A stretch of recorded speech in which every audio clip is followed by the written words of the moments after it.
There was big news this week about Becky Hill, the former clerk of court for Colleton County. She had a busy day as the investigation that's been going on for over a year finally culminated in some charges. As much as a few people may have been salivating over a possible new trial for convicted family annihilator Alex Murdaugh, it doesn't appear that any of her charges will affect him or his appeal at all. It will all fall to that appeal filed by his attorneys. Justice Toll had the last word on that, it seems. As a quick reminder, let's take a little peek at some of the things that were said during that hearing.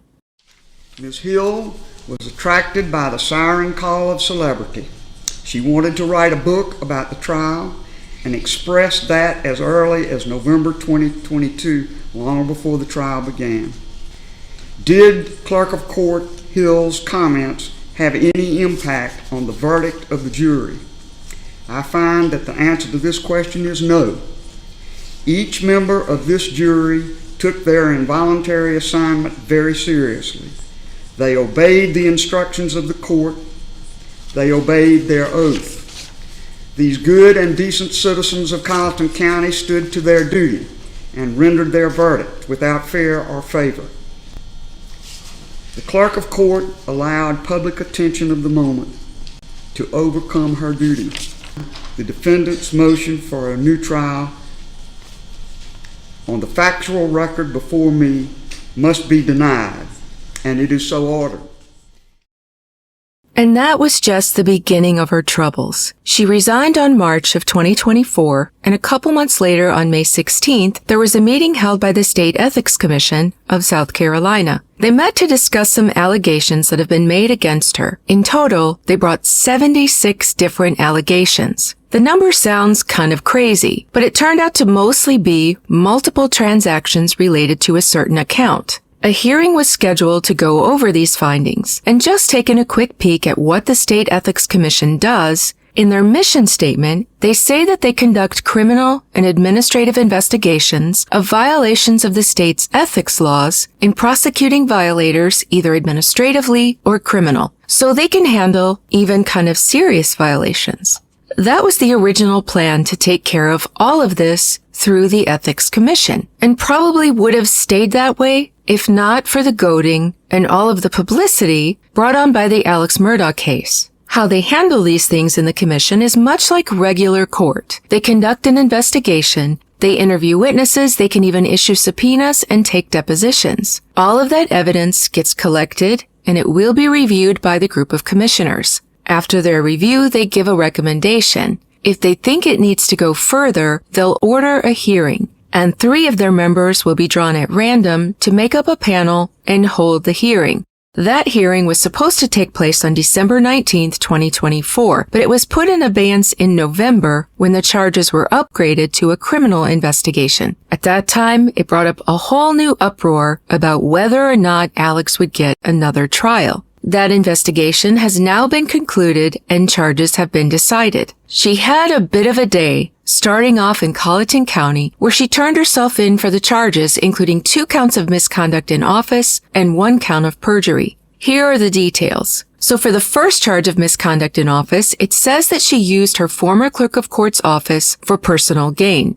The second one, she misused about $10,000 in South Carolina Department of Social Services funds and gave herself a $2,000 unauthorized bonus. The third one is obstruction of justice, where it says that she shared information under court seal with a reporter. For these charges in Colleton, she was given a $10,000 unsecured bond, but they weren't done with her yet. From Colleton, she was transported to Richland County, and there she was arraigned for a perjury charge relating to allegations that she lied under oath. So the reason this takes place over 2 counties, the Colleton charges were dealing with things that she did in office, and we know she served in Colleton County. Richland County comes into play because that's the place where they held the evidentiary hearing. That's where she gave testimony about these accusations. Therefore, that's where any perjury charges would stem from. It's specifically talking about a moment where Justice Toll asked her whether she had leaked confidential court information to a reporter. If you remember, at the time she talked about some information that had been sent by email. One of those situations had not been her fault. The things that were sent had been mislabeled. She had emailed them, the mistake was found, and she asked them to please delete because it was sealed. And I remember specifically there was something about a Japanese reporter that Harpootlian was making a fuss about that day. But apparently it's more than that. According to this report in the state newspaper, this was specifically dealing with a certain date, February 28th, 2023. And this is just a couple of days before the verdict. They've apparently found evidence that she actually made available sealed evidence photographs to a third party who was not identified. We don't know what these photographs were of, who they were shared with, if they were shared in person or by email, but apparently they're saying that she shared this. So that totals 4 arrest warrants, 3 in Colleton, and this one in Richland. As I said, for those just salivating thinking the arrest of Becky Hill brings them closer to a new trial for Alex, it simply isn't so at this point. Why do I say that? Because not one of these charges is linked to any accusation of jury tampering. As it stands right now, from a court standpoint, that situation was all summed up when Justice Toll handled the evidentiary hearing. It is still a matter before the appellate court because it was brought up again, as of course it was expected to be, in the appeal brief filed by Alex Murdaugh late last year. This arrest, however, doesn't make that any more likely to go through, and unless the appellate court finds fault in the way that Justice Toll handled the situation, it's not likely to change at all. I also find it interesting that the main ones distracting attention, directing it on Becky, making her the devil of a case that involves a guy who killed his family, are people that have bigger skeletons in their closet. And we'll talk about Dick specifically in a moment. But this appeal brief will have to stand on its own merit to prove that Alex deserves another trial. Now, when this information about Becky Hill was first released, the documents clearly showed every transaction that had been made on this account. I took all of those and tallied them up in a spreadsheet and divided them into categories so I could see where the money went. They all had check numbers, what they were for, and the amounts, and that's what I used to make this spreadsheet. The amount at the time showed that the total for bonuses was just under $10,000. This is the same number that comes up in her new charges.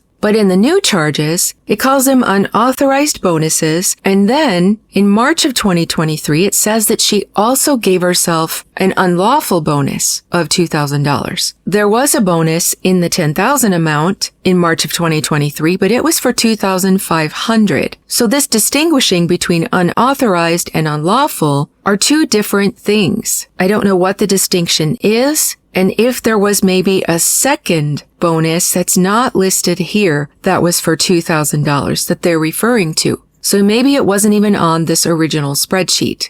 Maybe it's something they found later, but I did break down the total amounts and what they went to. At the time, what they knew of was that almost $20,000 total had been taken, and it was broken down like this. So more than half of it was spent on other people, and just under $10,000 was spent on herself. Now here's the part that bothers me. Becky Hill did help herself to these funds, but she wasn't the only one.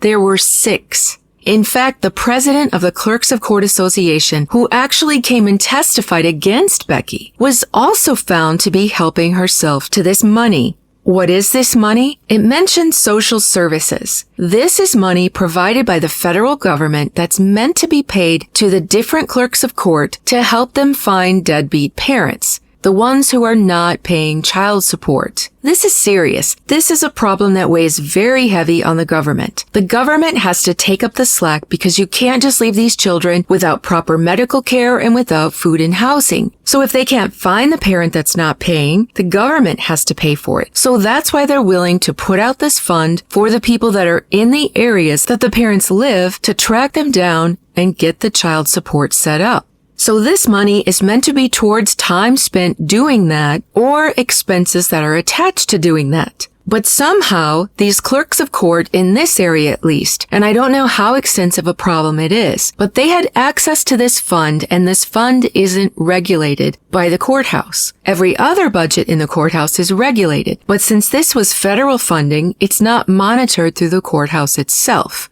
Somewhere along the line, it just became a free-for-all petty cash fund. But my point is, it wasn't just Becky. If you're going to prosecute one, you must prosecute them all, or at least track them all down and make them pay every penny of it back.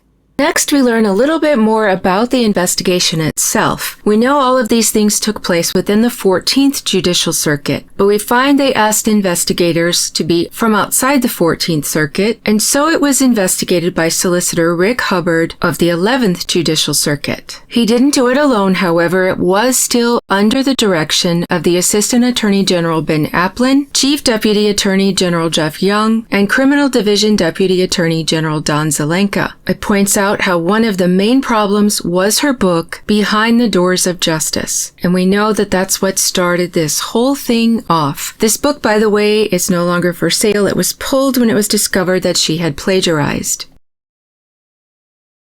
And it was, in fact, this book that triggered everything. Not just things in it that Becky had said about herself, but ways that she described, for example, the alternate juror and the removed juror. These things got people worked up and started this whole thing that eventually led to this press conference and a motion for a new trial altogether. But looking at the picture from this press conference made me wonder what the Sunglasses Trio is up to. So I did a little research, and I found that Dick and Jim have been very busy indeed. Busy using their legal skills, defending, among others, a fentanyl distributor from the biggest bust in York County, South Carolina ever. Let's take a look at this clip. It's a day of reckoning to let people know what's lurking in our community. Y'all have seen the press release that went out last week. I'm not going to go into much detail on necessarily the people that were arrested or the investigation, but what sits before you represents enough fentanyl to kill every person in York County and then some. And in the words of my colleague and friend, Sheriff Grady Judd down in Polk County, whom, by the way, just made a monumental fentanyl bust, did you hear what I said? What sits before you is enough fentanyl to kill the entire population of York County. Folks, if this was a bag full of terrorists, if this was anthrax, our response would be overwhelming. Yet our response to the opioid and fentanyl crisis is underwhelming. Our legislature, some of our legislators, now you'll see state legislators up here who are in full support of a law that has teeth and has effectiveness and has deterrence built in it. They support that law, but there are some in Columbia who refuse to pass that law. There are some lawyer legislators in Columbia who represent some of these defendants who don't want a law that deters this amount of fentanyl being released in our communities. We need to bring awareness to this issue, that drug dealers are not dealing drugs anymore, they're dealing death. And it does not discriminate. Not age, not sex, not race, not socioeconomics, nothing. 87 people in York County this year have lost their lives because of the pills that you see sitting in front of you. The way he spoke about this situation is exactly one of the problems that I've been speaking about on this case for a while. These lawyer legislators. At the time of this bust, in 2022, Dick was still a state senator. In that position, he should be looking out to make laws to protect the people of his state. But because he remained a practicing attorney, and we all know for these type of guys, the big money is in defense. But because of that, his biggest interest is self-interest. So when you're trying to defend a client for running a fentanyl lab, it's not in your best interest to tighten the laws on it because then it's going to go badly for your case. So this is one of those big reasons why, as it's so easy to tell when I talk about Dick, that I do not like the man. How many lives were lost because he didn't want to tighten laws so that he could earn more money? It's disgusting. Not only is he trying to get murders off and trying to get lesser penalties for drug dealers, but he's doing it to pad his own pocket when he has earned plenty of money in his career and is well past retirement age. But it's never enough for guys like this. If we look into this case, his guy, as it describes, was crucial to the scheme because he operated and fixed the pill presses. Why were the pill presses so important? Because they could make the pills look like real prescription medication. Meaning, if they were found somewhere in someone's hands, it didn't look suspicious. How deceptive and tricky. This was a case both Dick and Jim worked on, and one of the other problems that I have, and I've said this before, Dick hides behind saying that everyone deserves a defense. I understand that. That's what public defenders are for. But for men like Dick, who, as I said, well past retirement age, made plenty of money that he could be living somewhere comfortably enjoying life, but instead takes on a case like this to use his influence and his connections to try to get lighter sentences if he can't get the people altogether off. But as unimpressed as I was for his defense for Alex, I'm even less impressed here. Why does this guy have a reputation as a good attorney? I don't understand. Listen to this. Here's his defense in court, mind you. On one side, you have a horrendous crime with fentanyl that's killing hundreds of thousands of people. I'm glad you recognize that, even though you didn't vote for the laws to tighten it up. So what's the other side, Dick? The other side is Gayton is a father and husband who owned a business, yet became caught up in the drug scheme. How is that a defense? How much did this guy pay for you to stand up in court and say he's a father and husband who owned a business? How is that a defense at all? And then he adds, I'm not telling you he isn't a drug dealer. He is. Behold the brilliance, everybody. Let's see if Jim did any better.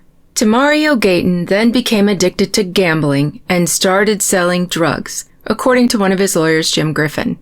So just the same as when they defended Alex, they had him stand up in the courtroom. Remember the grand entrance to everything? He had Alex stand up and said, look at him. This is Alex Murdaugh. You know, like that proved anything. What even was that? And the second defense was, oh, he stole all that money. He did all these crazy things because he was on drugs. So this idea of let's defend one crime by admitting to another crime. So he did these crimes because he was on drugs, which is also a crime. That's always bothered me. But this case, this guy sells drugs because he's addicted to gambling. So this crime causes this crime. How does that help? It just means your client is guilty of two crimes. But they're still the same. They're still defending the bottom of the barrel. I have not missed these men and their misadventures.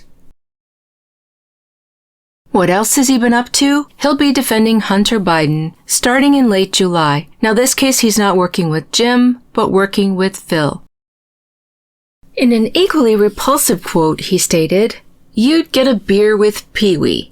Pee-wee who? The most infamous serial killer in South Carolina. No, Dick. No, we wouldn't. So it seems he's also been busy writing a book. Now, when I first became acquainted with the Murdaugh trial, I had one big question. Why is Dick Harpootlian so revered? He's awful in court. Absolutely dreadful. He couldn't run any of the electronic equipment. He would literally sit there and fall asleep. He was all about tricks and maybe stuff that used to work for him a long time ago. I don't know. But the one thing I kept hearing about is that he prosecuted Pee-wee Gaskins, South Carolina's notorious serial killer. So I envisioned that at some point in his life when he might have had a sliver of morality, that he caught the bad guys, and somehow using brilliant investigative abilities, that he'd found out who this serial killer was and brought him to justice. But that's not the case at all. I'll try not to get too queasy as I read this, but here goes. He's writing this book about a couple of things. He says this is not just a biography of Pee-wee Gaskins or me. It's a path I took and a path he took. He bore the consequences of his act, and I bore the consequences of mine. Harpootlian said in an interview last week in his office, I guess the title could have been Pee-wee and Me. Why he's so connected to this guy, I just don't understand, but here we go. It's an unlikely pairing. Writer and subject. Here's the queasy part. Harpootlian drives a Mercedes, favors Italian suits, Italian shoes, and Charvet silk designer French ties he buys at Bergdorf Goodman in New York City. I think we're supposed to be impressed here. On the other hand, Gaskins was a creature of the underworld, a scrappy runt of a man, 5'3". Okay, I've stood next to Dick Harpootlian in real life. He's not much taller than I am. Who was true crime 50 years before Murdaugh became true crime. With a high-pitched, squeaky voice and a gift for gab, Gaskins combined a magnetic country boy charm with a lust for killing people of all ages and both sexes in brutal ways. Drowning, poison, shooting, strangling, and beating. Sorry, John Monk, this is killing me, but poison should be poisoning so that all your verbs match the same tense. Drowning, poisoning, shooting, strangling, and beating.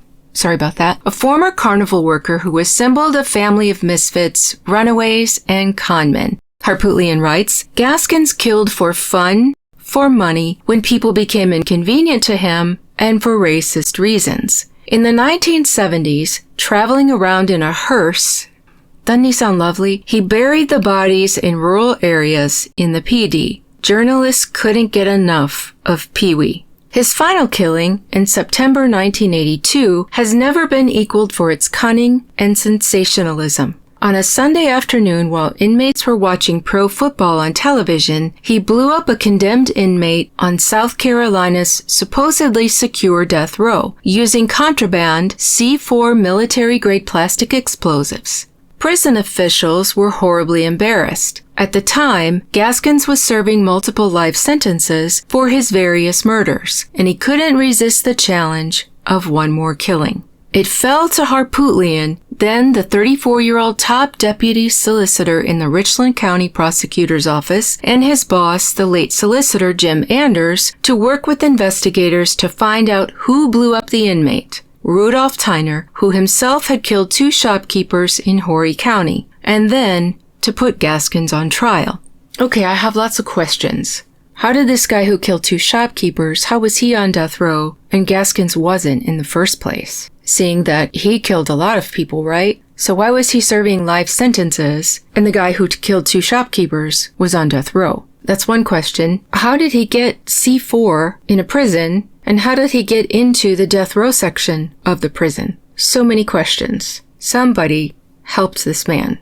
Also, we're talking about in a prison. This is like fishing in a barrel. This isn't somebody out at large that you have to track down, that you're going to get all this acclaim for solving this murder. I would think you could easily start with a countdown of who was watching the football game and who wasn't there. A lot of ways to track this down, so this isn't some like, oh wow, look what Harpootlian was able to do situation by any stretch of the imagination. Not only that, he wasn't working alone. He was the deputy solicitor working with the solicitor and other investigators and probably prison officials as well. So what's the big deal?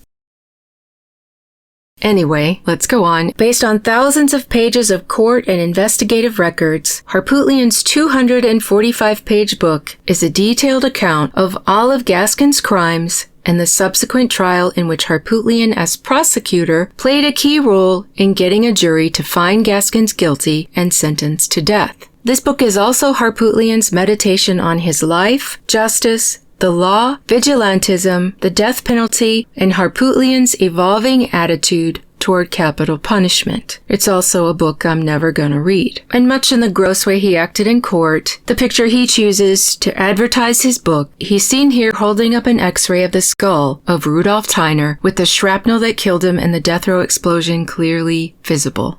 Gross. But the title of his book is Dig Me a Grave. So, yeah. What about Jim? I think we'd all heard that he joined a podcast, teamed up with Sarah, another white-collar crime attorney but from Los Angeles, and from the looks of things, it didn't go very far. This is just on YouTube. I don't know about Spotify or Apple or anywhere else they might have been airing it, but these are some pretty sad views. And so the last one looks like it was recorded 11 months ago. So I don't know if they've officially pulled the plug or just lost interest. Besides of that, they're still standing by for the Alex Murdaugh appeal. They filed a humongous brief. Not only was the brief humongous, it had so many other exhibits and transcripts, and the transcript of the trial itself was over 6,000 pages. So naturally a response is going to take some time. It was due in April after getting one 120-day extension, but they applied and were granted another extension, meaning that it's not due until August. Of course, they threw a fit about that, but that's the way it is. So we should be hearing the state's response then in August. And a side character who wants so bad to be a main character, Joe McCulloch, still, for who knows what reason, representing the egg juror. As I've said so many times before, when did you ever hear of a dismissed juror needing an attorney? For what?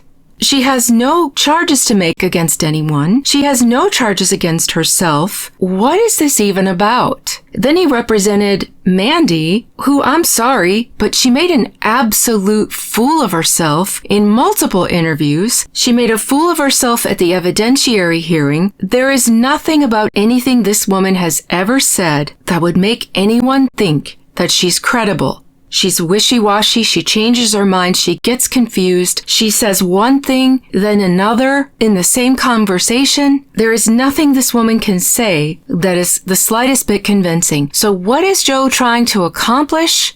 I have no idea. But we know he's besties with Dick, and so whatever he's doing, I'm sure it's put out there by Dick. But we see him starting trouble again. Every once in a while, he pops up on a screen somewhere and makes some ridiculous accusation. In this case, he'd sent a letter to SLED, trying to hype it up, trying to publicize it, but I love the response from SLED to him. In response to your recent letter, we both know full well that you are the primary reason that your clients were not interviewed prior to the hearing before Judge Toll. This is despite SLED's numerous attempts to schedule such interviews prior to that hearing, attempts dating back to October of 2023. So they're saying, look, I don't know what you're trying to claim here, but we tried for 3 months to get these interviews scheduled before this hearing, and you're the reason we didn't. Our records also indicate that those interviews were in fact scheduled for January 17th, 2024. So we finally had it scheduled. But your office notified us the day before that you were unable to meet for the scheduled interviews and that you would be in touch to reschedule them. So they're making this clear. Don't try to make us look like idiots. Don't try to make accusations against us when you very well know that this is all on you. Curiously, I love that word, you have previously acknowledged SLED's numerous attempts to schedule these interviews in previous communications, but somehow conveniently forgot to acknowledge them in your recent letter. Hopefully, this was just an oversight given the age of these prior communications, and not some intentional misrepresentation to disparage SLED to the media. I know exactly that that's what he was trying to do, and I love that they called him out on it. And then they say, regardless, our only vested interest has been seeking the truth. So whatever this guy is after, he needs to just give it up. It's all in the hands of the court now. The egg juror was not welcomed at the evidentiary hearing. She has nothing to do with this case. She was removed. She's bitter. She's angry. She's not a reliable witness. He's not going to force her into this case. And as I said, Mandy has shown herself to be anything but credible. There's nothing that she can add to this case. Buzz off, Joe. And now on a lighter note, you've probably all heard by now that Buster married his longtime fiancée on May the 3rd. They got married at Coosaw Point on Ladies Island in Beaufort, and we can see the venue here. It's quite beautiful. Brooklyn passed her bar in 2022, and she works at a firm in Mount Pleasant. I'm not going to report the name of the firm just to give her privacy. Her name on the firm's website has not been updated yet, but she has taken on the name Murdaugh in her social media. So the legacy goes on. I'm not sure where Buster works. The last we'd all heard, he worked in the offices for Buffalo Wild Wings, and apparently is trying to make his fortune in the way that his great-grandfather Buster did by a big lawsuit. And I'll have an update on that lawsuit soon. Pictures were really hard to come by for this wedding. Even multiple news agencies didn't have them. It took me a while to get them sorted, but I'm going to play them on a quick little slideshow, and I think Brooklyn looked really beautiful. It was reported that he honored his brother Paul, saying that in spirit, he was the best man.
Some of the highlights of the wedding were that the venue cost itself probably exceeded $26,000. That's $10,000 just for the site, $2,500 for the wedding planner, and over $100 per head for the catering. It's estimated that the total cost, including the decor, the catering, the musicians, cake, and photography, was in excess of $100,000.